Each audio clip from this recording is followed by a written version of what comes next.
আমি তো এটাই বারবার বলছি যে এটা আমার কাছে পরম পাওয়া যে এরকম একজন অভিনেত্রী, তার সাথে আমি স্ক্রিন শেয়ার করতে পারলাম, যেটা একটা স্বপ্নের মতো। 1 নম্বর। 2 নম্বর হচ্ছে সত্যি এটা হয়েছে, এটা বাস্তব, এটা স্বপ্ন না। আর আর একটা জিনিস বলবো যে এই এই বয়সে ওনার যা এনার্জি, মানে সত্যি যে উনি চিরকালে স্বপ্ন কি রানী, সেটা বোঝা গেল। যে এত অপূর্ব ওনার মানে কি বলবো, মানে বিহেভিয়ার, ওনার প্রফেশনালিজম, উনি অ্যাজ আ পার্সন, মানে সবকিছুর মধ্যে ওনার এত বিউটি আর এত এসেন্স আর এত সৌন্দর্য যে সবকিছু মিলিয়ে উনি একজন কমপ্লিট মানুষ।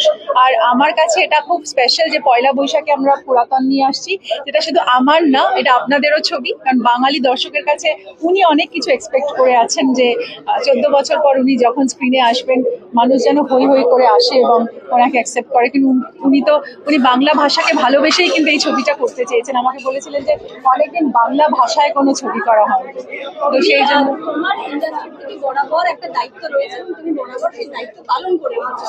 এই 14 বছর পর ফিরছেন বনবাসের সমান, সেক্ষেত্রেও একটা বিশাল বড় দায়িত্ব বলে যে পালন করলে বাংলা ছবির দর্শককে 14 বছর পর পর্দায় শর্মিলা ঠাকুরকে ফেরত তার অভিনয় দেখার সুযোগ। সেটাই তো বললাম যে সেটা আমার কাছেও বড় প্রাপ্তি যে আমি ওনাকে আনতে পারলাম এবং উনি রাজি হলেন এই কাজটা করতে। এবং সুমন একটা দারুণ স্ক্রিপ্ট তৈরি করেছে, যেটা ওনাকে আমরা পৌঁছতে পারি, ওনার সঙ্গে সুন্দর করে এটাকে একটা মেলবন্ধন করাতে পেরেছি, সেটা আমাদের কাছে প্রাপ্তি। আর উনিও খুব স্বতঃস্ফূর্তভাবে বলেছেন যে আমার দারুণ লেগেছে এই কাজটা করে। এবং ঋতুপর্ণা অভিনেত্রী এবং প্রডিউসার হিসেবে প্রশংসা পেয়েছি, তো এটা আমার কাছে খুব বড় পাওয়া। আর একটা জিনিস আছে, এই ছবিতে শর্মিলা ঠাকুর আর আমি মা আর মেয়ের মানে মানে উনি মা, আমি মেয়ের ভূমিকায় অভিনয় করেছি। এবং এটা আমার কাছে সেই সুমন যেটা বলছিল যে এই মুহূর্তে আমার কাছে এটা খুবই রেলিভেন্ট একটা ফিল্ম, যে আমরা তো জানতাম না যে মা চলে যাবেন, কিন্তু তাই জন্য এই ছবিটা আরো বেশি স্পেশাল হয়ে গেছে আমার কাছে। যে সাবজেক্টটা, এই মা মেয়ের বন্ধনটা, এটা যেন মাকে ট্রিবিউট দেওয়া। আর এর সাথে সাথে এই ছবিতে অনেকগুলো ইকুয়েশন আছে, এবং হাজব্যান্ড ওয়াইফের ইকুয়েশন, মা মেয়ের ইকুয়েশন, জামাই শাশুড়ির ইকুয়েশন, হাউস হেল্পের সাথে ইকুয়েশন, আর অনেক গভীর সম্পর্কের গল্প এই ছবিটা, বন্ধুত্বের গল্প। এবং এই ছবিতে একাবেলি খান্না আছে, শুভজিৎ আছে, ইন্দ্রনীল থেকে শুরু করে আরো অনেক ভালো ভালো অ্যাক্টার্সরা আছেন।